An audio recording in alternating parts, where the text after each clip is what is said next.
Yeah. Yo, what's up? What's up? What's up? Yo, we back in the show again. Like with my squad again. Another freestyle, another session now. Yo, let me turn my phone on down. We're going to have a good time, relaxing the wine. Yo, I got my uncle in the building. He's a Yu-Gi-Oh champion. He beat that boy Kaiba. It took the whole deck from him. He stole the chain off of Yugi and sold it for a couple dollars. I'm about to bring my uncle in because that's my best friend. He owns his comic book shop. He sells Yu-Gi-Oh cards for the low. He sold me your Blue Eyes White Dragon, but I sold it for a couple dollars. Just a couple dollars. Just a couple dollars. I sold it for a couple dollars. NavyMontel, where you at? Yeah, I'm sitting back here weak as hell. Yo, I'm like, I cannot believe he just flow. I'm like a couple dollars, sir. I mean, that big ass chain Yugi got. You telling me you ain't gonna sell it for a couple dollars? You can get at least $1,000. At least a couple thousand. First of all, as powerful as that made Yugi, especially with the Pharaoh coming in and out of his body, that thing would not have been sold. I'd have been using them superpowers for something. Yeah, that'd be different. That'd be different for a black man with that chain. I ain't gonna lie. Can't walk in with that on. What's good, sir? Not much, man. How you doing, man? The beard looking magnificent today, man. I appreciate it, man. And keeping this joker on the tame is not easy. Let me tell you, it has a mind of its own. Right on, right on. So what you been up to, man? What's been going on? What's been going on with you? What's new? What's shaking? Man, let's see. Between content creation, I'm getting back into the Blurticorn Convos. I got one this Thursday. I am so hyped for that. Pick it up on my YouTube channel, man. My YouTube journey has definitely been picking up, especially since everybody has been showing me love from my reaction to Wakanda Forever. Right. Yo, that one video has surpassed views of all my other videos combined. How many views you get? Last count I saw, I'm at 10,000. Yeah. Yeah, you see how you reacted? That's the same way I reacted. So I actually got to look and get it. I have to get an accurate number because I want to make sure that the analytics that I'm bringing to you are of the accurate nature. Right. Because I remember when I hit my first 1,000 on views on YouTube, it was back when Tupac did that. They did that Tupac hologram at Coachella. Mm-hmm. And my boy Raymond from Virginia told me, yo, man, you need to do a video. And I'm like, all right, cool. He sent me the video. I checked it like, oh, and I reacted. I did a whole reaction to it. And a young lady I was cool with at the time, she's like, oh, my gosh. You like, I said, don't tell me what the views. You just tell me, is it like that? Oh, it's like that. So I'm like, all right, cool. So the next morning, all I do like it was like 5,000. I'm like, yo, that joint. It just kept growing and growing. Like, and then I did more videos, kept hitting thousands and thousands of views. You know, so I'm like, oh shit, this is what up, brother Nolly? What up, Groove? What up? What up, Groove? What's going on, sir? By the power of shea butter and that's insane, huh? Like everybody by black soap and shea butter. I swear. This ain't number sweet tea, y'all. This ain't number sweet tea. Same here. We don't do that on this show. With my extremely stylish stickers. Let me stop. Oh yeah, man. Like but yeah, man, like congratulations on 1,000 views on the 10,000, man. Congrats on that. Fam, I'm still bugging about that. I look at this thing. I will only look at it because now my subscriber count is growing. Yeah, that's what I was telling the squad. Like I said, like once you get a big video, then the numbers start going up. Like, yeah. Right now, I'm at 10,869 views. Okay. I figure by the end of the week, I'll be over 11,000. And I'm still bugging off of this. Yo, it's been nothing but kind words. And that just shows that if you do something and you enjoy doing it and you're doing it for a purpose and not for the clout or the fame, people will be able to tell and they will seriously and genuinely follow you and support you. Yep. I remember I did a video. I'm not gonna say what the video was. The person at the time isn't with us anymore. So it was a very controversial show. Okay. And I did a reaction to it. And let me tell you something. I got called so many. Man. What happened? What happened? Okay, it was a show called. It was a show about a person with a lot of baby mamas, right? Okay. And I did a video on it back in the day. I said, let me just do the video just to do it. I saw the trailer. Let me just do the video for it. Mm-hmm. And it's back, I think it's like 2013, 14-ish, like around that time. So I did the video not thinking nothing of it. They got 25. I didn't get like 15,000 like in a few hours. It went up. And boy, was the comments. Let me tell you how bad it was. I did the video, took it down, and did it again and did double the numbers I did before. I'm like, but the first wave of comment I was like, you blackface, you this, you faggoty. Yeah.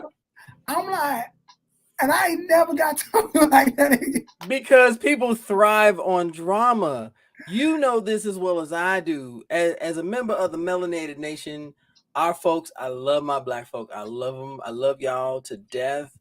But it's gotten so we thrive on drama. If there's no drama, they're bored. And I was like, that's not how it should be. You know, there's so much creativity out here now. People are making beautiful, magnificent things with a history and with longevity. Right. But they want to go for the quick fix. They want to go for the Housewives. They want to go for Love and Hip Hop. They want to go for any other reality. And it's like, well, after a while, you run out of formulas. Yeah. I don't get it. Like when you do stuff, I notice even on Facebook, when you post positive shit, it don't get the love as far as the ignorant stuff. Like I post my music, I post ignorant stuff, I get like 12, I get like not 12, I get like 30, 40 likes and a bunch of comments. As soon as I say something about music, nothing. Like 2 likes, nothing. Like, but y'all just supporting the ignorant stuff, but the positive stuff I'm putting out, y'all don't say nothing about. Like, what's up with that?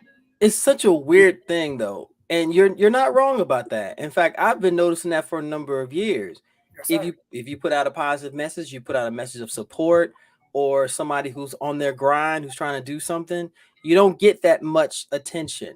But the minute you bring up a story about somebody going through something, or you see something, or someone shoots a video of somebody going through something really bad, oh, the views fly. If I sit on my IG, I go right past it. I say, I'm not going to pay attention to that mess and that garbage. Why? I'm adding to the problem. I'm not creating a solution. Right. Speaking of solutions, y'all, let me tell you the solution about this young man. If y'all don't know about that, y'all need to go. Y'all, nah. You see, he grinning because he about to get it. He about to get it. Hey, but he about to get it in a good way, y'all. If y'all are not listening to That Song Blurred, y'all need to go get it, download it, and live by it. That is an anthem as far as I'm concerned. Yo, you let me listen to that bad boy. And no lie, as soon as I'm sitting here in my Marvel Captain America chair with my My Hero Academia shirt, Captain America goggles, I listen to that joker back to back 25 times. Damn.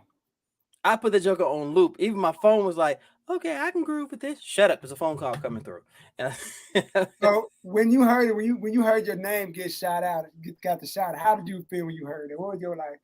Honestly, I ain't gonna lie. I had to listen to it a number of times because I wasn't sure if I heard my name. That's why I was like, did you shout me out? You were like, yeah, I mentioned you in the song. I was like, damn, I'm old. Nigga falling apart. I did. And when I heard, I was like, fam. Yeah. Like that was like that version of the song I sent. I had to get my guy to turn it down a little bit because it was the vocals wasn't just like, yo, can you turn it down just about a 3? Can you turn it down? Like you can hear everybody's name all the way because once that bass hits, it hits, so you can't hear nothing. So I'm like, yo, that bass is an uppercut, kid. I had a girl tell me she was sold on the song just from the intro. Like, okay, I see what you about. But Yeah. I loved it. I love it. I enjoy listening to that. That's one of those that I will listen to. And if y'all have not heard this before, if you ever want to listen to a song, I put that song in the vein of music created by Crazy 8, by Clutch Boy Wonder, by Substantial. I put that in that vein. I put up there as a song that, like, I'll get up in the morning to get ready for work. If I'm not listening to Nujabes, because Nujabes puts me in a whole different mindset, I'm listening to Lupe Fiasco. I put you in that vein. Oh shit. Damn, to be mid in Lupe, the same breath as Lupe, that's high praise. For real. I mean, I'm not gonna sit here and sugarcoat. I'm not gonna put sugar on shit. That's straight up. We're gonna call it like it is. I'm not gonna put sugar on shit. If it ain't worth it, it ain't worth it. But I give everybody a chance because we all want to be recognized for our talent and our passion. Right? And I've listened to your music, so you already know I'm a fan. But when I heard this, I was like, fam, I want this on a t-shirt and I'm gonna wear it until the threads start to get bare, you know. Because it was like that's a song that I jokingly was gonna do because I remember I was on a live, I played it, I heard the beat because I was trying to, because I'm a big Wale fan. I'm like, yo, I want to do like a go-go type beat song, something with some Right. go-go song. And I found this producer and I heard a couple of his beats. I'm like, okay, that sounds, and that would have stayed on my playlist of beats. Mhm. I got like when I work on projects, I have on YouTube, I have a playlist of beats from different producers. I'm gonna get this, and the third, but I didn't know I was gonna do it that one. And I let Crystal and Kid hear some of my stuff, the beats, and oh yeah, I like that. What you gonna do with that? I don't really know. I want to do a Blerd song, but I don't want it to be the typical super anime references because I don't watch enough anime to have a bunch of references. I gotta, if I'm gonna do this in my way, and that's what y'all got. And I'm like, yo, and I've never done a Blerd song at all. Like, I'm like, this is a different element for me. Like, I don't do this kind of song, so especially for a beat like this, I'm like, all right, let's see how this shit go. So when you started writing it, were you concerned about the direction you wanted it to go and the message you wanted to convey? Not really, because I knew what kind of beat this was. I knew what the beat was. Okay, this is gonna be that song. So I gotta make something ignorant, but not too crazy to make people like, bro, what did you? What? I'm like, I mean, like, why is this a thing? Yes, I'm like, it's something me out of my element. I said, I want it to be good enough for the fellas to love, but I need the women to love it just as much. Because they gonna be the one dancing to it. They gonna be the one going off to it. So I can get them behind it, then I know I got a hit. And a lot of women love it. So I think I won. Hey, if you can do it and you get the queens moving to it, let's go. Let's go. And I was like, yo, once you said you liked it, and Todd said he liked it, and everybody was like, yeah, I love this song. This mug is dope. Okay. All right. I'm like, I like this. Okay, I can dig this, man. But see, that's a testament to two things. One, your passion for music, and two, you being a Blerd. You know, you're gonna define your journey however you can. You're gonna tell your story in the best medium that you can, in the medium that you're comfortable in. For you, it's music, it's hip hop. Let's tell the tale. Let's do it. Yep. And I talked to Crazy 8, and I didn't even think I'd be, because his name gets talked about. Like people, Crazy 8 is great, Crazy is great, Crazy is great. And then I tagged him in a joint. He hit me like, yo, I followed him, and he followed me back. Then we was DM like, yo, I'm talking to Crazy 8 like this, like a celebrity in these Blerd streets. Like, yo, I'm talking to Crazy 8. This is crazy. I'm like, yo, we gotta do something. Like, how crazy is that 88 and Crazy 8? Like, that's two different. That's like, yo, new project with YouTube be called 888. Hey, time to play the game. That would be a dope project. That'd be fire. I would listen to that. I would listen to that. But but that makes me think of something else too, and you definitely can chime in on this. Here lately, we've had more people trying to put down, tear down, and destroy other people who are on their grind for whatever reason. Right. And I don't know I don't know what's gotten in the water. I don't know who poisoned the food. I don't know who took your cable TV away, or maybe sabotaged your Pornhub. I don't know what's wrong with y'all. But we got to stop doing the thing that other people are expecting us to do. Right. We got to. God bless it. Someone called me out. Someone actually tried to call me out and say, "Well, you're a cloud chaser because all these people with these big numbers." And I said, "That's their success. That's not mine, and that's not why I talk to them. Right. I talk to them because they're people. Because once upon a time, I'm known as Montel, who was an 8-9-year-old kid. Where I've gotten to, I've worked, but there's a mission and there's a purpose behind what I do. Same thing with cosplayers, musicians, artists, writers, you name it. You're just trying to put yourself out there. So if I happen to associate with someone who's got X number of followers, that's great. Congratulations for them. But I want to talk to them about their journey to discover who they were and how they got to this point. Right. And I was talking to Crystal the other day. I was like, and I love had her. another. Oh my gosh, I love her. And it's like I was telling her, and I had got to not an argument, but like a disagreement with another. I don't even know what buddy who he is, and I don't even know who he was. I was just on a live with some people, and he was on that. And I'm like, bro, I said I'm new to the blerd community. I said, so I'm like, I know in the nerdy over there, we know what over there is, and we in the blerd community. Like if I'm a kid, I'm over here with them in the nerd community, and I'm getting disrespected. Say, oh, your cosplay is wrong. That person isn't that color. Yada yada yada. It's all clicked up and like whatever. You know what I'm saying? But then I go over here. I heard they're gonna be more welcoming. These my people. Now I'm getting the same shit over here, but these motherfuckers getting behind my back. But at least over here they say it to my face. True. I'm like, these motherfuckers gonna tell me to my face. Now I gotta hear it from somebody else, because I've learned in the blerd community, shit gets back, shit travels. You gonna hear something about somebody, and like, I'm like, oh shit, that's how the game go. Like, oh, tell me about it. Tell me about it. It's. I don't get it.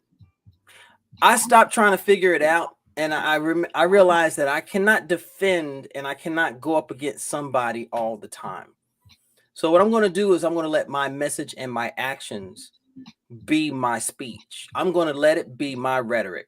If you don't like me, cool. I don't hate you. I don't despise you. There's no vitriol. You're going to walk your journey and your path. You're going to take your lessons and you're going to do what you're going to do. I'm going to continue doing what I'm going to do, because somewhere out there is a young man or a young woman who was in the same position I was, who does not understand and has not heard that it is okay to be different. If you're listening to this podcast with this amazing musician and my old crusty behind, listen to me very carefully. I made it to 53 loving what I love. I have not been disillusioned by anybody who said what I like was childish or immature, or I'm too old for this, or why aren't you doing this? This is where my heart is. The people that I've associated with and that I love and I'm a part of, these are my fam. This is my nephew. Crazy 8 is my little brother. If we go down the list, I've got nieces, I've got nephews, I got surrogate sons and daughters and brothers and sisters. Because that's how I am. Right. And I'm not trying to I don't want to be famous. I don't want to be rich. I want to be respected. I want to be regarded. That's all. And I was sitting back like, it's one of the things where I just don't understand a lot of stuff. Like, I don't get it. Like, all this. I'm in this game. Like, I came to this blerd game as a student. Like, like I'm like the person. Like, yo, I don't know nothing. I'm not gonna act like I know anything. I just know it. I know my music. I know my squad. I know that. Like, I'm learning every day, and it's like meeting new people and just loving the experience of being around everybody. Like, you're just knowing, like, yo, y'all like us, y'all rock with us, and and that's the thing. Like, I feel like a lot of people It's just Hey, baby, what's going on? That I was talking. I was like, oh my gosh, I I knew love she was her. gonna pop up soon. I knew she was gonna pop up soon. And I hope she do. it's like people are just weird to me. Like that's all it be. I don't talk to. I'm like I'll do this all day. I'm not in DMs talking to people. I don't want to. People be like people always think I come from a world where I'm a musician. I know people that how when people come from like you feel somebody like why this person hitting me up, is this person trying to get something out of me? Like, I've been in situations as an artist where another artist come around my circle, try to use our resource, then this is literally happening to me on I'm no line. Come get photo shoots, come get studio time, and out of the blue, just pew. Like where the fuck this person go? Like we were just like what the you know what I mean? So it's like, all right, so I get that's why I'm so like I want to warm up to people. I want people to see that I'm around. Like, yo, this June guy, he's cool. Right. Kristen, she's cool. Bam, he's cool. Like, I'm about like, yo, it's just like I want people just to know, like, yo, these guys are cool. And I never want to come up like I even when I hit you, I be like, I don't want to bother. I don't want to bother this. I don't want to bother nobody. I know you're gonna probably be down to do any show, any podcast, like be a part of it. I'm like, I don't want to bother nobody. You know what But I mean? see, that's just you being respectful. That's not, and there's nothing wrong with that. That type of respect is admired and it's needed. It's more needed than anything else because one, behind it, you have a desire to collaborate and to work with someone and to make something big and beautiful. And because you don't want to waste their time, you have that hesitancy. You want to, you're apprehensive. But Yeah. sometimes don't let that apprehension prevent you from taking advantage of an opportunity to work with somebody. Right. I mean, fame is like I don't know what is famous in this community. Okay, we've been in this game long enough to know what is famous in this. Like, is it the amount of followers a person has? Is it like is that like yo, this person is the top cosplayer? We want to rock with him, or because I was told people be picking sides and picking and choosing what's going on. Like, so what is it? Please let me know. From what I've seen and what I've researched, and like my YouTube channel this year makes the 10th year of having my YouTube channel. Oh no, I'm sorry, the 9th year for having my YouTube channel. And I always study the game and see what it takes because people are focusing on the social media aspect of fame. In other words, if you have all of these people following you and they're watching what you do, when he says he's famous, doesn't mean he has influence over the community. I don't want to have influence over it. I'd rather have influence in it because as you intertwine, you're creating this beautiful tapestry of color and intellect and creativity that's going to just bloom into this beautiful masterpiece. Honestly, that's what, and I think that's the measuring stick. How many followers you have on Facebook, Instagram, TikTok, Twitter, Snapchat, whatever social media platform. Instead of looking at the core of the message, what is at the core of their creativity? Do you like them because they're funny? Do you like them because they're preaching a message? Do you like them because you can relate? Now, here's the other side of that. Talk to me. How accessible is this person to you based on why you like them? Right. I have been blessed because I'm associated with people that I genuinely know and care about, and I've gotten the opportunity to know. Best example I can think of. Two examples. One is Substantial. I'm a huge fan of his. I got to meet him in 2016 at our first BlerdCon. To this day, that is my brother. His wife, family, they are my family. Right. The man has built fame, worked with Nujabes and all these other amazing artists out here, but to me, he is a simple man who is just trying to make his way and create something. Another example we could throw out there. Let's say Nurse J. Becky and Miss Nakia Renee. Two brilliant cosplayers. Absolutely stunning what they do. They incorporate their geek and nerd with the sexy side, but they're not disrespectful about it. And they have their hustle and they have their admirers and they have their fans. But on the core, at the bottom, they are regular people who are just getting up in the morning and going to work and doing their thing. I'm trying to get to 1,000 followers on TikTok so I can start gaming on there. And you're going to get there, sweetie. You're going to get there. It's going to take time. We can't measure our pace and what we're trying to get to based on somebody else, because let's face it, the audience is fickle. Yep. You can say one thing, they don't agree with it, you're done. Mm-hmm. And like I said, I'm always gonna be humbled by this man, because the first night we met him on this show, I already knew who y'all guys were. We had like 90-something followers, I think like 100-something, and we had just started. I'm like, cause I had seen him like pop up on our timeline and comment. I'm like, I know he was. I didn't know how wide the range was of who he was. Like, mm-hmm. I know y'all. I've been following y'all. Listen, y'all. I hold on to that. Yeah. I was like, I'm like, we just started like a few months ago. Like, where were we at for you to come across us to know that? I don't remember following them. I don't remember nobody sending them nothing. All I know, he followed us, and we was like, he's like, I like y'all. I love y'all. Y'all do your thing. Keep it going. Like, after we got off the live with him, I hit up the squad like, I couldn't process him. Like, I'm that guy. Like, when somebody remembers me, I'm like, you remember me? Like, my boy got Sarah's house, dope rapper, my best friend, my brother. His boy saw us. So I was at their house on his birthday like a few years ago. Like, yo, what up, Tony? I'm like, you remember me? Like, hell yeah, I remember you from. I just saw you like a few months ago. Like, how? Cause we had did a show together. I'm like, I'm just like surprised people remember. I didn't know I was. Cause you know people think, they say, oh, you see somebody and they don't remember you, but somebody like, I know you. Like, okay. Man, been cool ever since. Like, that's my thing. Like, I'm that guy. I'm super humble, like a humble guy. Like, yo. But see, I like to follow people that are genuine in who they are and how they present themselves. What they do, if that is the vein that they do, if it's lewd cosplay, regular cosplay, you're a comic creator, artist, writer, whatever. If that is your vein, that is your hustle. But I want to see you and understand your character as a black man, black woman, as a king or a queen. Okay, because I don't care about all that fanfare.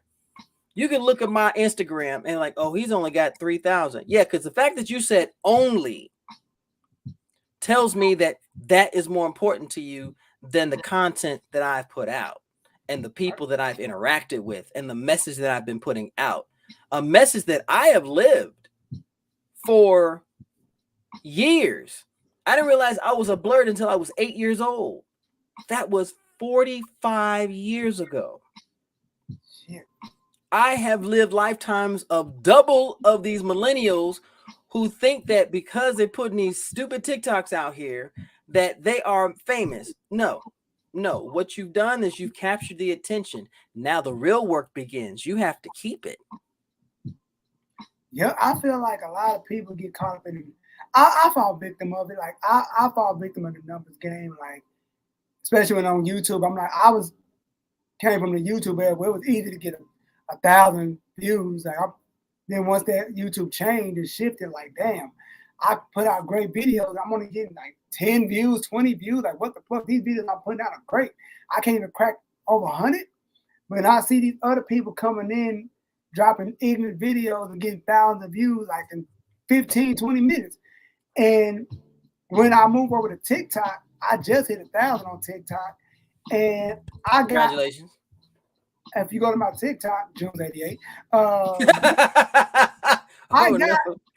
got thousands of views on videos. Like, and TikTok is fast. It's like it goes quick. Even on our Instagram page, when I do my questions of the days, they get 100. Like, I stopped doing Try Not to Laugh. They was getting 1,000 views a video, 11,000 views a video, and I did something else, and it's getting 100, getting 600, 700 views a video. So it's like, I don't understand.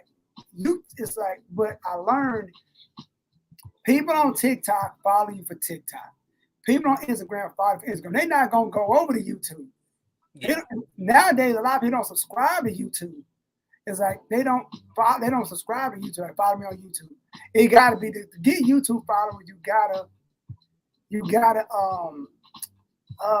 have a catch to that. I'm doing a giveaway. I'm doing this. You gotta have a level of sustainability. Yes, you do. Yeah, and she's right. The numbers don't mean shit. The numbers never mean a thing. If you focus on, and this goes right back to what I was saying before. You see a name, and the first thing you do, and this is sad because this becomes the norm. You see a name, what's the first thing you do? How many people are following them? How many subscribers they got? Push that out of the way. Instead of looking to the side to see what the numbers are, look down and see what they've created. Where is their foundation? What are they bringing to the table? Are they supporting others, or are they just creating drama because that's all they know how to do? Yep. And that's what gets me too. Like, I'll be hesitant to hit certain people up to get them on shows and do stuff with them because I see the number like, yo, it's gonna be a while for they either not gonna respond or it's gonna take forever to respond. But some of them they hit you back quick. I remember I hit up Sunflower Samurai, hit up Destiny. She hit me up within 15 minutes. I was shocked, like, oh shit, she hit me back that fast? Because she's real people. She's a real person who understands. And I'm like, I hit up a bunch of people with big numbers, like they respond back and they pretty fucking cool. Like, then we get them like, y'all are fucking so nice. I'll be like, y'all are so fucking nice. And that's the other stigma. People stop thinking because someone's name is well known that they have this air of being a superstar. They're regular people. Some of them do though. Some of them do. Yeah, some of them do. But that's their character. That has nothing to do with, how they're perceived. It's their character in the beginning. Just like you talked to me, I don't know what you were expecting from me, but when we had our first, you invited me on for the first time. What was it? It was a conversation amongst fam. Yeah, and it was like, and then once I realized Unc had the same sense of humor as I did, like, oh, this is just, oh my gosh, this is fucking funny. And I'm like, I'm literally a kid to this man, like. He's old enough to be my uncle, my dad. Like, I'm like, I don't know how to talk. I'm like, I said, fuck. Oh, I'm so sorry. Like, he said, boy, we all grown here. Like, I say crazy stuff in front of my mama all the time. My mama know my humor. I say them. My mama got a crazy humor. It ain't no telling what my mama said. It ain't no telling what I'll say around my mama. My family's humor is fucked up. So it's like, my uncle. He taught my grandma was on her deathbed. They were still roasting her. She was in the bed laughing. She gets like, hey, this shit is fucking funny. My family is fucked up. It's like, and when I realized, okay, my humor, like, all right, cool. Then he started praising us. I'm like, I didn't like, I would have sitting back listening. Then like, all right. Now let me take everything he said and apply it. Like, how okay, do this? All right, cool. I keep talking.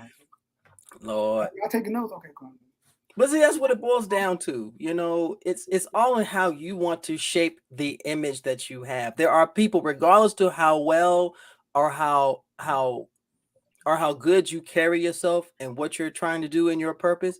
There are still going to be people that are going to find something wrong with you and talk down on you without you choking to death on the interwebs. Okay, that's Sweet Tea good. Yeah, I'm sure it is. Be good to death. How's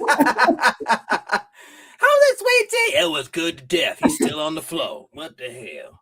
He went out like a champion. I told that boy that was too much shit. You don't listen to nobody. Yeah, man, like, I love the Blerd to say all that. I love the Blerd community. Like, you never know who you're gonna become friends with. Like, yo, like, this is like.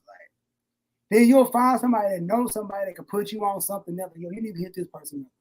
I think somebody like, yo, you need to work with this artist, that artist. Give it this artist. All right, I'll try to make something happen. Like, y'all set it up because I mean, like you give my foot in the door, I'm in there. You do you, sir. You do you. And as long as you have an honest journey and are listening to what's being said and see what's going on, and you use your common sense, you'll get the true lesson behind it all day, every day. Right. So stop worrying about numbers. Stop worrying about who's following you, sir. I don't worry about who follows me. I know they're gonna come. I know they're gonna come. I already realized that, but it's just like it's just the fact that I see so much. Like, man, y'all. It's the praise that some people get for having them. They have this many. Oh my gosh! But like, they can say something foul tomorrow, and they're done. Everything is gone. Like, It's a fragile thing, but as long as you stay true to what you're doing, the real people, those who want to genuinely hear what you have to say, they'll come and they will carry your message. Yeah. And that to me is the true legacy. Yo, I have to honestly tell you, thank you from the bottom of my heart, because the live that I did with Blaze was hilarious. Yo, that is an amazing young man. Look, I hit up. This is another. That was another tough. I'm like, yo. I remember it was a Saturday. I emailed him that morning. Me and my mom went to the mall. We was coming back to the crib. And I was going. I get an email back. It was his manager. I'm like, all right. The whole time I'm emailing back and forth. I'm like, I'm waiting for like a price. I'm waiting for the, like, yo, hey, I need like how much for an interview? Because Crystal can tell, we got hit with that before. We got hit with somebody saying, yo, I need X amount for an interview. Yes. If you still in here, am I lying? Then somebody hit us up like, yo, I charge for interviews. But this before that, so I'm like, all right, cool. This is gonna be. Yeah, I don't know if it's man or woman who I talk to, like, all right. It's a woman. Okay. She was like, all right, that date's fine. I'm like, I'm waiting for the email back. Like, okay, what's the okay, all right. And she told me he is so excited to talk with you. That's what she told me. That's exactly what she said. Like, oh, he's excited to talk to you, but we need 300. We ain't got that. But she ain't saying nothing like that. Like, yo, guys, if we got the interview with Blake, like, you do? Yes. Woo! Yeah, okay, like, yo, can you put us, like, I got you. I see all the stuff, like, and it made it happen. Like, and that is also another thing that a lot of people don't realize. When you do a podcast like Junie and Whitney and Phantom and myself, and we do our thing, there's a lot of groundwork that you got to put in. There's a lot of time and research you got to put in, because you want to put on quality people, but you also know in your mind some of these people are going to be focusing on this. But the first thing they're going to do is look at your work. Right. They're going to look at what you've done. Technically, my IG is my media kit, because I put everything that I've done with others there. So the proof is right there in front of you. I don't have to sit here and glorify myself, because I would never do that. Exactly. Like Crystal said, it's not just hop on a mic and talk. You can't. You have to have a structure. You have to have a form of conversation and a point to what you're trying to do, because otherwise you just sound like you're just chilling with your homies. Yep. And there's another thing Crystal could tell you. My biggest fear, because Chris and Ant are ready to go at all times. I'm like, I don't know what kind of person we're gonna have, because we could talk in the emails and DMs all day. Mm. But how are you gonna be on the show? Are you gonna be Hollywood, not giving me one-word answers? Like, yeah. I'm like, I don't. And when some of that, I'm like, it's luckily it's three of us. Somebody can like live and stuff up. I'm like, but we got a plan for that. We can just we got that covered. Don't worry about it. All right. I'm like, I don't know how to, because one, this is gonna be live. Mm-hmm. So, like, you're gonna see like what's gonna happen. Like, if something go wrong, and be like, you're gonna see what's going on. Like, all right, cool. Like, I just don't. I try to get the best people for us that can make our show better. We just had E-Man from E-Man's movie review on the show Sunday. Super dope guy. he started to recast the T'Challa movement. Dude is super cool. Like he's super nice. Like I knew he was cool because from his videos, but like it's like my thing. Somebody could be something in the video, then but when you get him on here, it's different. But then when the camera's off, we talked to him like a few more minutes after the show. He was just cool. He was like talk to us like another hour and a half, like super chill, like yeah. So it's like stuff like that. Like I like people like that, but it's always we haven't got it yet. So I'm so happy. But like somebody acting Hollywood, like they doing us a favor. Like we asked you to be on this joint. And it's all and when you make that connection, you establish that connection. That means everything. Because you've gained family, you've gained a friend, you've gained a comrade, a compatriot, especially in the ongoing Blerd War, which is the stupidest shit I've ever heard. Had the Blerd War, really? Well, I call it that because no matter how well we do and how hard Black folk work to show that we normalize being a blerd and enjoying things that we enjoy, there's always those one or two people out there who want to create drama, who want to call out somebody because they don't like them for whatever reason, and then you just start generating all this BS. Yeah, and I asked questions like, I was just asking Wade the other day, like, who is this, what is this, what is that, and like, what is all this shit that people be talking about? Like, I get people are popular, but like, why do people like make it seem like these are the gods of the blerd community, like these are the people? But like, I mean, like at the end of the day, we all got to go to work in the morning. It's like, I mean, like I'll say like this. I put it this way: if some of these people with these hierarchies, these big people, if they lost everything tomorrow, could you survive without it? If you said something fast, if you lost Instagram, Twitter, YouTube, TikTok, because if the internet was to shut down tomorrow, could you survive? Come on. Cause I mean, I do music. I'm gonna be good. You know what I mean? I read, so and I have this thing called VHS and DVDs. So if I want to watch something, I got it. I ain't got to worry about that.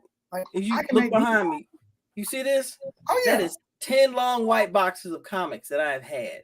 I'm not pressed for reading material. Right. I'm like, I can make music all day. Like I can go back also. I can get a bunch of CDs. I can get a bunch of pressed up CDs. Like I'm good musically. And then I'm like, I feel like people rely, like I got this many followers, so give me, I'm entitled to. Man, if you lost that tomorrow, what you gonna do? Motherfuckers ain't got probably nothing. Nothing. Like, what would you do if you had that? But I want to ask this question. I think I asked you this before, but what's up? As a vet in the blerd game, the nerd game, how do you feel about the new people coming out being like, yo, I've been a blerd since this year and the third. Like I just been didn't say nothing about it because I was scared of getting bullied. But my little sister, she like, yo, I used to get bullied for being like an anime and all this stuff. Like now everybody like anime. Like people you didn't even. I know gangbangers that like anime. Mm-hmm. Me too. Like real gangbangers that like Bloods and Crips and like love anime. Like yeah, like where y'all in high school? I mean, I wasn't an anime fan. I'm a wrestling fan. Y'all know I get down. Like wrestling fans, but we were safe. They didn't mess with us. But anime, they got made fun of. But not everybody likes anime. From the fly chick to the most unpopular girl. Like where were y'all at? Especially the fly people. Like where were y'all at? Like 10, 15 years ago. Y'all wasn't rocking like this. No, nope. So what's your thoughts on that? Cause I know you gotta take some arrows for some anime. Everybody comes into their blerdom or their blerd identity differently. Right. In today's generation, and someone can stop me if I'm wrong, you're brought into an age where technology is accessible, where fame can come at the drop of a hat, or popularity can come by just raising a hand or putting up the right meme or anything like that. I mean, we all Pokemon is life. Oh yeah, and you roll into it like that. But the problem with most of those folks is they don't do their history. They have it in their mind, and nothing against them, but no one's ever sat down and said, hold on, you realize you're not the first one to do this, right? You realize there are people that are way older than you that are still doing it, right? Yep. And they haven't been given that reality, and they have been made to face that reality that, yeah, you are a blerd now, but you're not better because you have all these tools. Right. Technically, you're still gaining your history. You're still learning. You're still taking your steps. You haven't gotten to that crossroad yet. And that's kind of made them, and I want to, for lack of a better term, that's also made them a little weaker. Oh yeah. Because they don't know how to stand on their own without arguing. They don't know how to stand on their own without having a confrontation. Because I'll tell you all day, first of all, I'm not going to yell. I'm not going to holler and scream. If you like what you like, that's cool. If I don't like it, that's my choice. But if you put me down because I don't like what you like, and you come up with this convoluted reason, my question to you is always going to be, what do you know about me? Right. I can name anime OVAs now all day long that half of these kids haven't even heard of. And if they heard of them, they heard it in some obscure way off of some meme that they seen on Facebook or on Twitter or Instagram. Right. I mentioned not too long ago to somebody that I never brag about how far I've come. Right. I've never bragged about how long I've liked this or how long I've liked that. I'm proud of it, and I'll bring it up in conversation. But if you know me and you're around me, and like you, Junie, and Crystal and Ant, y'all have talked to me, I don't have to say anything. It's evident. Yep. It's clear. It's clear as day. So if you are in this generation and you have to prove to someone that you're this, why are you trying to prove it to them? And what sway do they have in your life that you want their approval? Because I can tell you right now, I got people that don't like me. They don't like me for whatever reason. I've been called clout chaser. I've been called a fake. I've been called an old man who's just trying to find his way. And I'm like, wow, I've got comics older than you, and you're calling me fake? Right. And that's like, I can't get in the ring with the comics and the blurs. Like, that's with me and wrestling. Like me and my mom, she'd be like, I've gotten into wrestling like when the Attitude Era just jumped off. You know what I mean?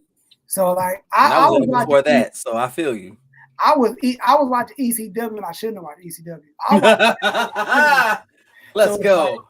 Like so, hey Chris, I'm gonna get to your question in a second. It's like then my mom like, what you know about the Freebird? Like, I know about them, but I'm like, there's certain wrestlers from Texas that you have to know. There's things like you gotta know about the Sportatorium. You gotta know about Dusty. You gotta know about Ted. You gotta know about the Funk. You gotta know about Dory and Terry, and Dory Funk Senior. You gotta know certain wrestlers from Texas. You just gotta know. And it's like that's where my history coming. Like I'm 8, 9 years old, seeing these guys.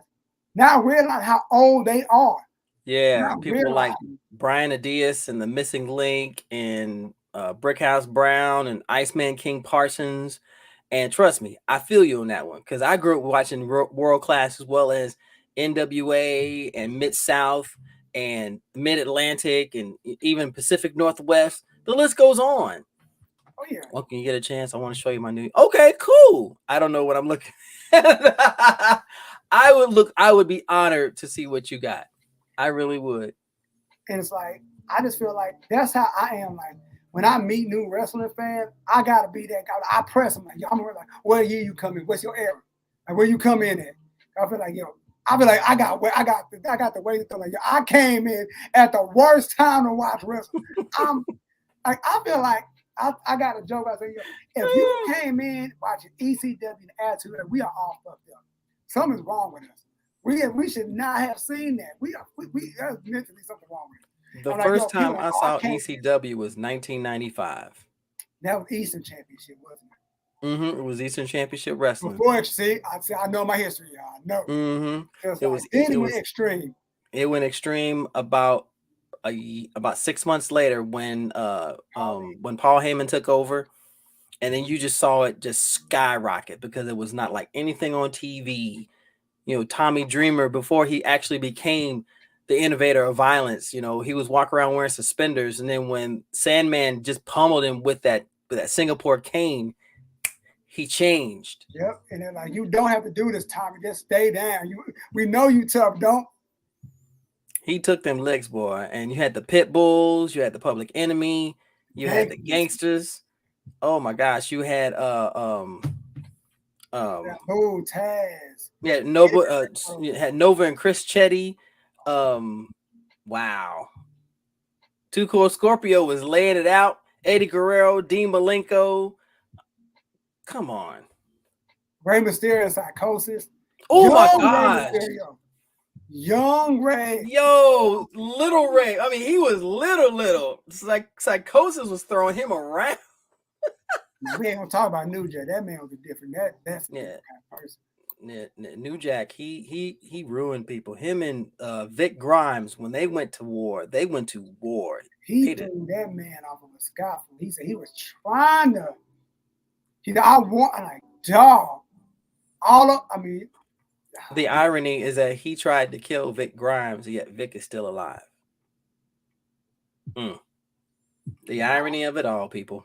But like, that's how I get down like wrestling. Like, yo, I'm like, that's like how you are in the comics and the nerd and all that. That's how I'm wrestling. Like, I go back like, yo, I could talk wrestling all day. That's just my thing. Like, oh, facts. Same here. And I respect what y'all got going on the Color Commentary podcast. That joint is nice. I like that, like big all that. And it's dope to see his wife and Lou in the mid. Like, there's not a lot of girls that be in the wrestling like yes. And be like, that's the dope part. And they bring so much to the table too, because like you said, we don't have enough queens out here that you can literally hear them talk. I mean, there are podcasts and there are YouTube channels of our queens who are talking about pro wrestling. But let's hear them. Let's get them up there so they can be seen and heard, because some of these ladies come up with some of the most amazing ideas and conspiracy theories. Yep. Oh, we don't talk about that too. I mean, when we first talked to Lou, she said, I'm a wrestling fan, and I was like, what year you come in? What's your era? As I always say, what's your era? Like, I got in like such and such. All right. Cool. All right.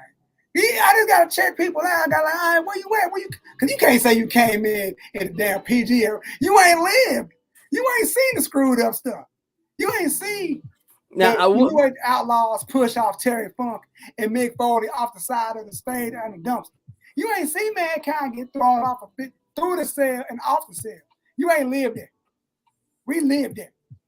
I will say this. In our pursuits to try to be the best blurs we can be, we got to be careful about gatekeeping, y'all. Yeah.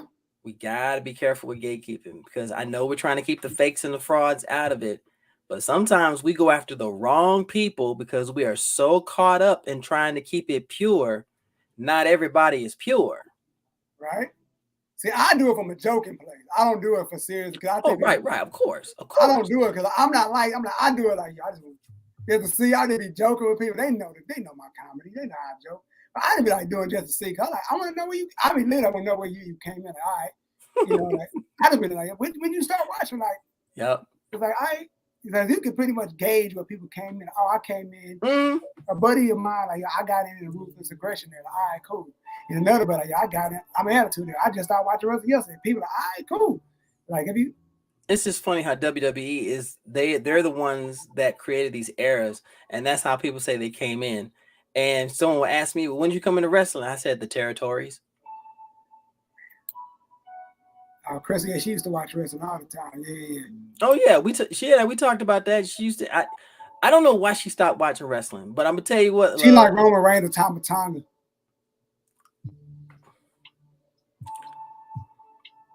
Yep. Mm-hmm.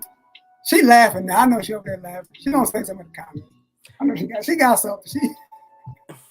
Now is a good time to come back into wrestling if you've been out. If you've been away for whatever reason, the old steak-eating misogynist is gone. And the man who made NXT a better choice to watch than the main roster is back Get your on. knees off.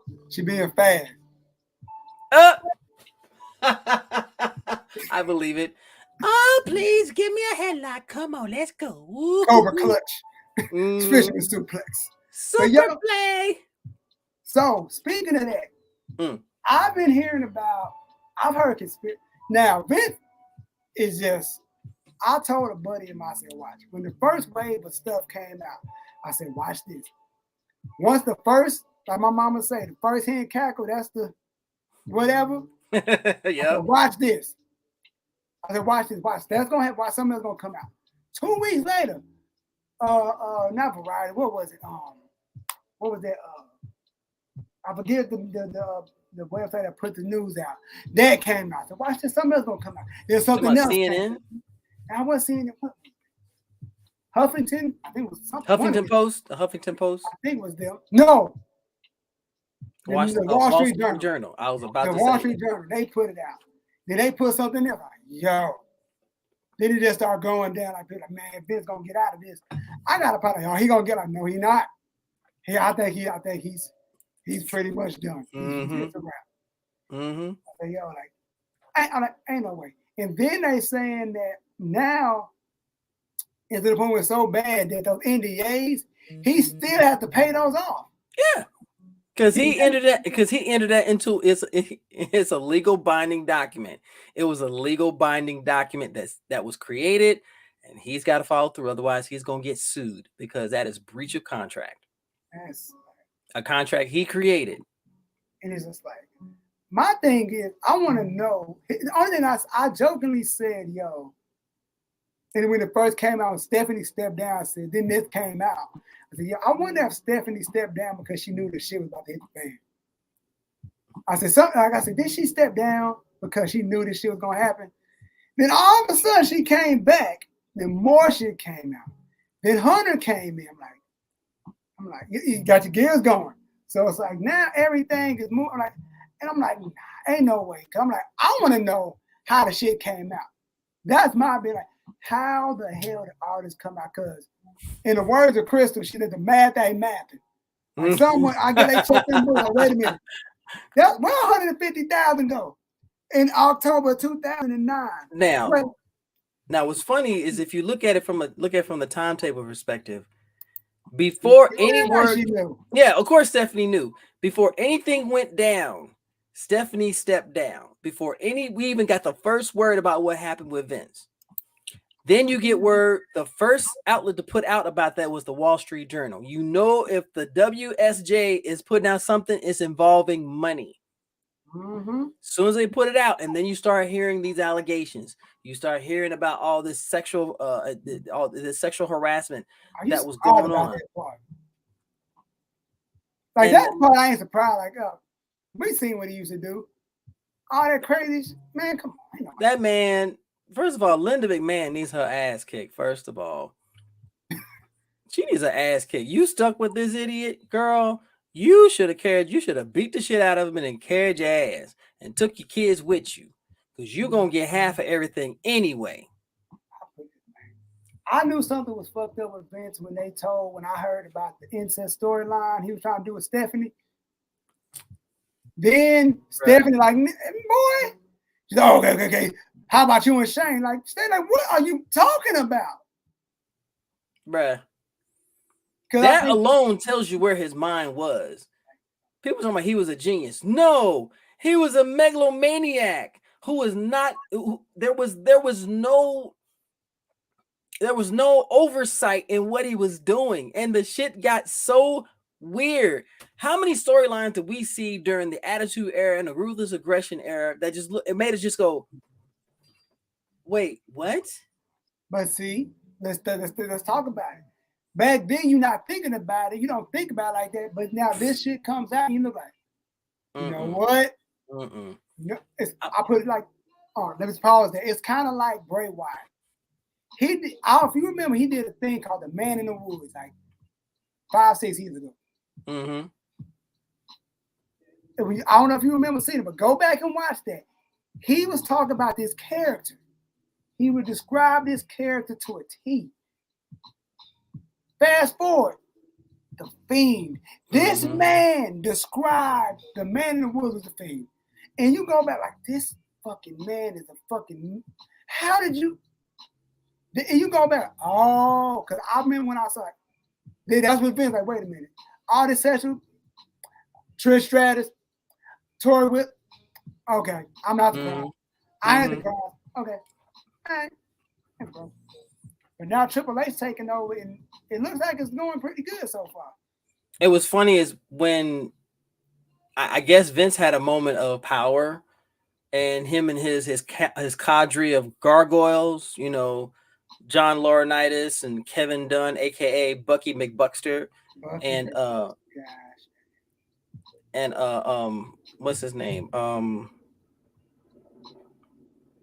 Dude Love. I'm not Brother Love. Daddy Williams, Mr. Pritchard. Those four. That right there is representing fucking America back then. Middle-aged white guys with power. And what was happening? Shit was going left.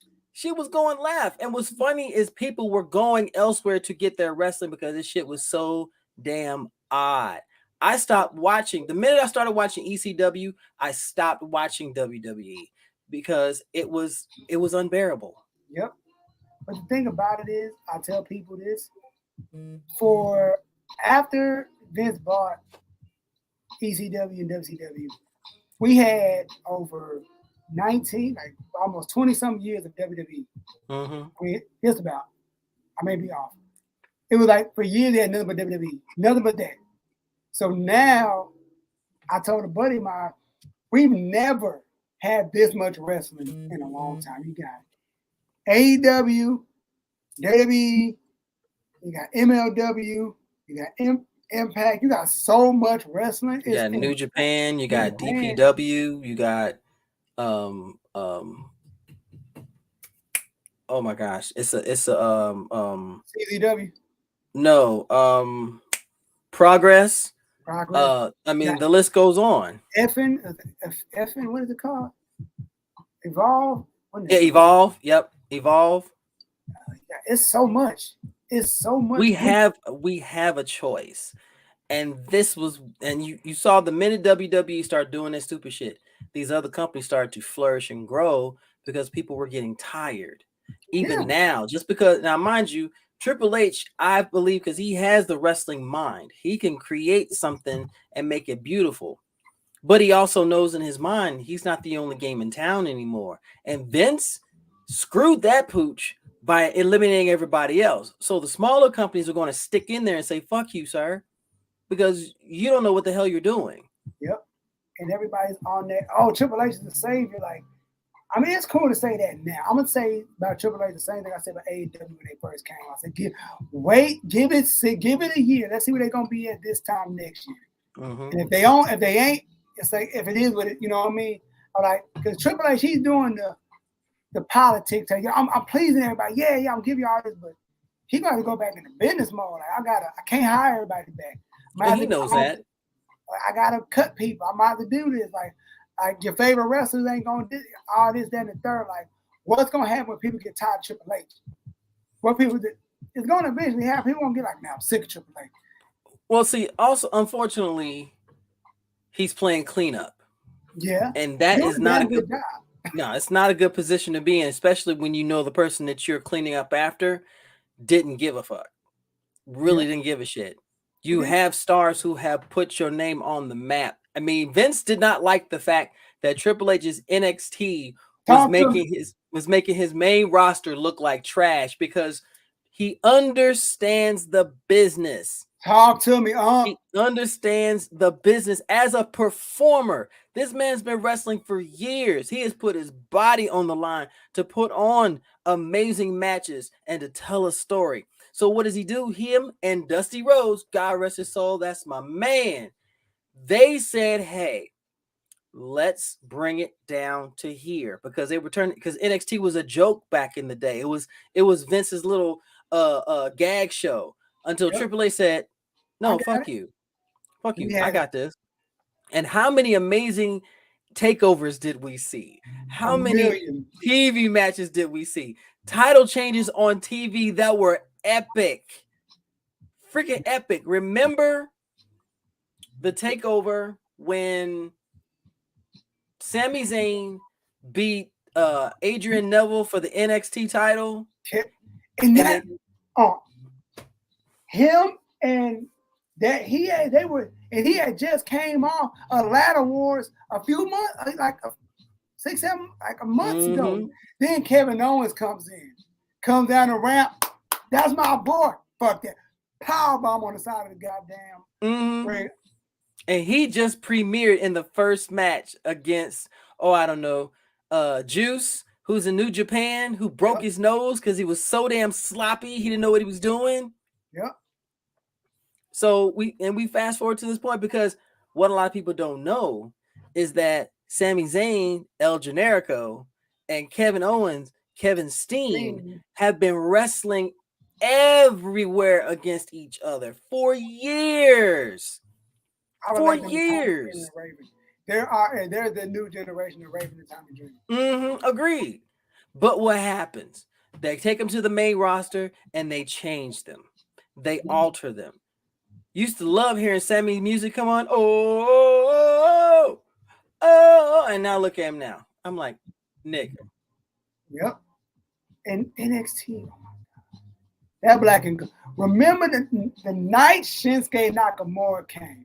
You heard that? You heard it. And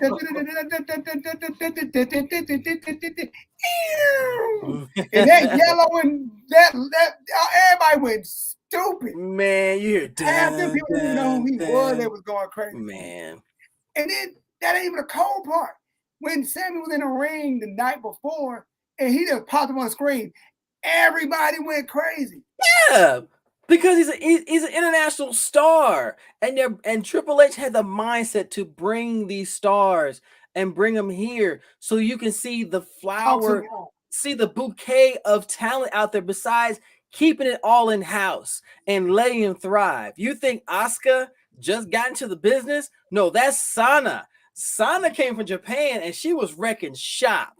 Let's talk about Ember Moon. No. I'm sorry. Athena, the fallen goddess, who wrestled all around Texas, California, Florida, all over the East Coast as a freaking legend. And they bring her in as Ember Moon. Mind you, I hate when they make them change their name because I would change it because once they own your name, you can't get it back like that. But Keith Lee didn't own his name. I mean, they didn't own Keith Lee's name.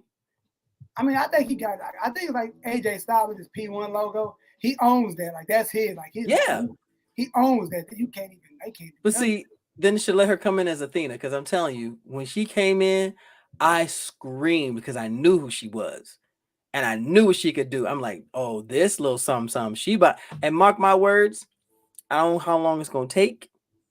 I'm gonna do a convo with Athena someday. And we're gonna talk Dungeons and Dragons and anime and geek and nerd stuff, and I am going to love it. Hey, I try to. It's her and Marty Bell. I gotta get. Ooh, Marty! Oh, that's my Dominican mommy right there. Now, I got my list of people I would love to have a combos on. Heck, Red Velvet. Oh my gosh, I would love to chat with her. She's cool. That young lady has been working her butt off. I would, man. I mean, the list goes on. But I think we're starting to see a renaissance of pro wrestling where the people who understand the business of the performers is finally getting back into the forefront and they're making it work. So WrestleMania next year is going to be insane. I didn't watch WrestleMania. I was going to go to WrestleMania this year. It was in Dallas. I didn't go. Really? Now, it was 2 nights. I'm then it was in the the Fiend wasn't there, so I'm like, I didn't want to. I never seen the Undertaker come out. I want to see him, but the Fiend was gone by that. Man, fuck it, I don't even want to go no more. I would have went if he was. I'm like, I would have. I know people will go for the experience. I'll be the first one to tell you. I think going to a pay-per-view is great, but going to a smaller house show is so much more fun. I bet it is. Because they do stuff. They probably do stuff you won't never see on TV. And you get to talk to them afterwards. You get to meet them. You get to meet the performers and see. This goes right back to our conversation. Though they may be known all over the place, they're people first. That's a conversation. That's a one-on-one interaction that you can have. It doesn't cost you anything. You could literally say, I love what you do. Thank you so much. You put a smile on my face. I am truly a fan. And that makes them feel like they're achieving something. That makes them feel, that lets them know that what they're doing is being acknowledged. All right. Just like the Blerd Spot podcast. You guys are working hard and people are noticing you and you're getting up there. But you don't stop doing what you do, and don't lose the formula that you've been using to get there. Okay. That's where a lot of people lose their shit, because now that they're famous or whatever they're trying to achieve. Oh, I ain't got to do it anymore. I'm up where I need to be. No, Buttercup. That's why That's why I try to stay cool with everybody. I watch what I say. I mean, I got people I talk to. I don't, because like certain people know you human. Certain you don't ever want to be like, yo, this person said something crazy, yada yada yada. I like to have, before I even get anybody on here, I like to talk to them a few times on the show, on the DM, and email them back. All right, they cool. They seem like they pretty cool. Then they safe. Then we get them on it and have a good time. I don't know who know us. I don't know who speaks to us behind closed doors. Like, yo, these Blerd Spot Podcast, yeah, they dope, man. I really like those guys. Yeah, look out for. I don't know who be co-signing us when we not around. I don't know who sees us and who said, like, oh yeah, because people are watching from a distance. That's true. They'll watch you from a distance and not say shit. Mm-hmm. Then they come up to you like, oh, I've been watching y'all for a while. I'm watching the past 6 months. Oh shit, for real. We get a call, we get a DM or email. Like, yo, I've been watching y'all for the past 2 years. I got an opportunity for y'all. But you ain't never said, yeah, I know. I'd have to see how y'all move. Yep, thank you. Watch how you move. People observe and see which direction you're going to roll, or how you're going to handle a situation, or are you consistent? Are you putting out content on a regular basis? What's the substance of the conversations that you have and the interviews you conduct? Do you do stuff outside of it? And people look at that, and then they decide if it's going to be beneficial for them or not. Yeah. I was bragging about somebody one day to my partner. I think, yo, this dude's solid, bro. He dude is super, dude is solid to a T. He's like, yo, man, you don't say that about everybody, but so I know they got to be cool if you're saying that about, yeah. I don't say people solid people. I don't say that a lot because that'll get taken like, yo, you throw that around and then you find somebody, I thought you was fucking cool, man. You turned out to be. Yeah. And I didn't put my name on the line for you. And then you turn. So when I say somebody cool, I mean it. There was a dope ass anime video maker who remain nameless that said the same. Yeah, I've been watching Blerd Spot for a while before I followed y'all. And that's the way it's always going to be.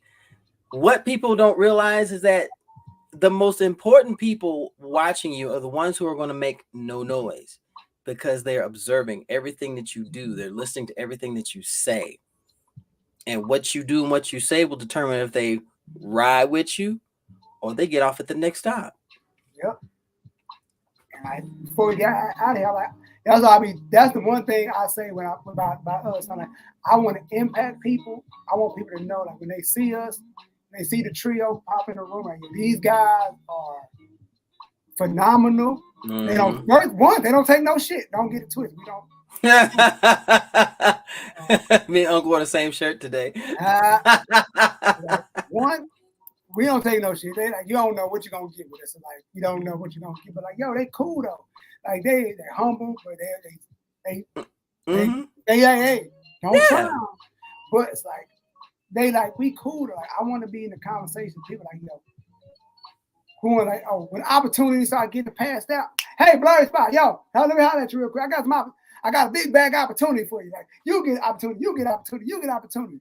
That's what I'm on. And I tell them that every day. Mm-hmm. I want to get that level with somebody, yo. I got something made exactly for you. Can't nobody do this but the Blerd Spot Podcast. Y'all got it. Oh shit, cool. Appreciate it. I'm down. Let's go. That's what I'm on. So, tell them how they can find you, what you got coming up, cons, bar mitzvahs, birthdays, what you If I got go to going on. somebody's bar mitzvah, I'm gonna be I'll put on the Yu-Gi-Oh fake tournament. curls. I'll get the yarmulke. I'll put it on. I ain't got no hair, so I don't know. Me wearing a yarmulke will work. First of all, I appreciate you bringing me on tonight, nephew. This is always fun, man. It's always a blast, man. Everyone can find me on Instagram and Twitter under NavyMontel. You can also find me on YouTube and Twitch under Rogue Catnip.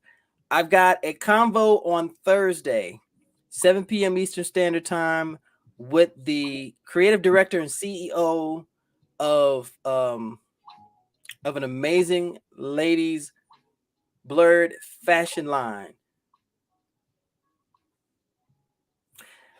Bad Waifu. Oh shit, you got like that?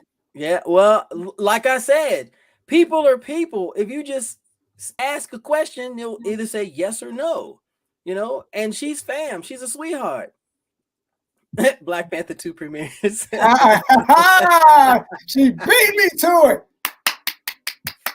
I can't stand you, girl. I can't stand you. I didn't even say it this time. Oh my gosh, fam. But yes, I will be sitting on with Amazing Lynn from who's the CEO and creative director of Bad Waifu, and I'm looking forward to chopping up with her because she's another aspect of the blur community where we have creativity, and she is creating fashion for our queens out here. Her and her amazing, brilliant team of creators and everybody in the company. He signed an NDA. Man, shut up. Oh my gosh.